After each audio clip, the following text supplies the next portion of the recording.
अस्सलाम वालेकुम। उम्मीद करना सारे तमाम जिंदर भरा खैरियत दे नाल होणगे।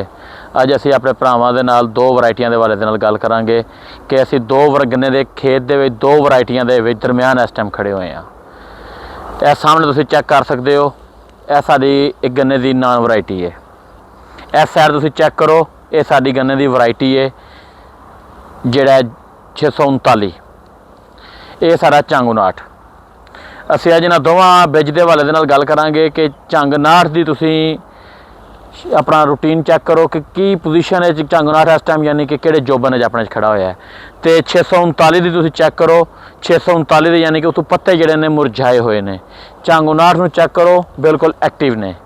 ਉਸ ਦੀ ਵਜ੍ਹਾ ਇਹ ਵੇ ਕਿ ਜਿਹੜਾ 639 ਬਿੱਜ ਹੈ, ਇਹ ਬਿੱਜ ਨੂੰ ਜ਼ਿਆਦਾਤਰ ਬਿਮਾਰੀ ਜਿਹੜੀ ਵਿੱਚੋਂ ਆਈ ਰਹੀ ਹੈ ਜੂੰ ਦੀ, ये उस दी वजह तो इस कमाद नूं ज़्यादा मार आई है।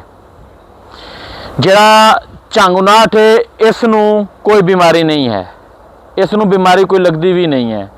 उस तो बाद दूसरा नंबर है 639, उस तो ठीक है, लेकिन मन्ने हैं कि उस अच्छा 639, लेकिन साढ़े कागज़ां दे विच बेस्ट जिहड़ा झंग 59 है।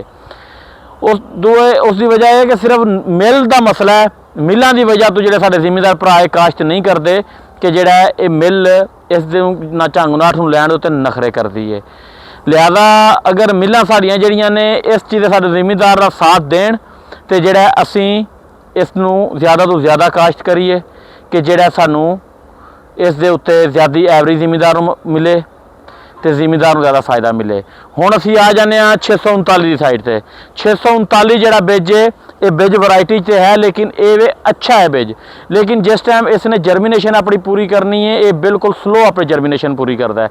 जी निस्बत झंग 59 अपनी जर्मीनेशन बहुत जल्दी पूरी करता है। दूसरा नंबर, इसनूं बीमारी बहुत लगती है, थ्रिप्स ते जूं, ये दो बीमारियां इसनूं बहुत ज़्यादा अटैक इस ते कर जांदियां ने। तीसरा नंबर यह है कि जो इसकी एवरेज जी है उसकी निस्बत झंग 59 की निस्बत 200 तो 250 मन का फर्क पाती है। वरायटी 639 भी अच्छी है, ये नहीं असीं नाकस नहीं कर रहे। 639 वरायटी भी बहुत अच्छी वरायटी है। इस टाइम चेक कर सकते हो, जोड़ा कि तकरीबन इन्हें इस टाइम 16-17 गुलियां इसने बनाई हुई ने। इसकी निस्बत झंग 59 ने जिथे 16-17 639 ने बनाई हुई ने, झंग 59 ने उत्थे साडे ने तकरीबन 20 तो 21 गुलियां बनाई हुई ने।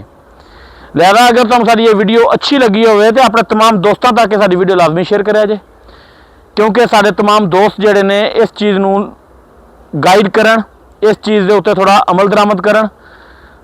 तो उस तो बाद साडे चैनल सबसक्राइब लाजमी करा जे, बैल आइकॉन के बटन लाजमी दबाया, जिहड़ा कि साडी हर आने वाली वीडियो साडे भरावां तक पहुँचे। जी अस्सलाम वालेकुम।